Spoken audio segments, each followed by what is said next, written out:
Okay, let's come over and then look at the European indices.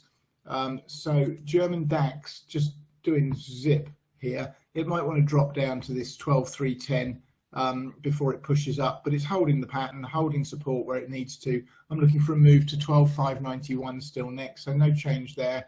Now the UK FTSE, we've pushed up and taken out the high we made yesterday, which was that hit on the 2.0 extension, but barely. And we haven't got to any of the other fibs. So what I'm looking for is either this to come down and break this support zone here and put us in this 2 back, or it holds it one more time, and this is the top of the 3. We're getting an A, B, C for another 4, and then we come up to one of these higher fibs. Either which way, just going to let it play out. And I might be tempted, if we do come down and hit a fib, to take a swing long in the FTSE as well. I've got a position in the DAX, which I tend to prefer.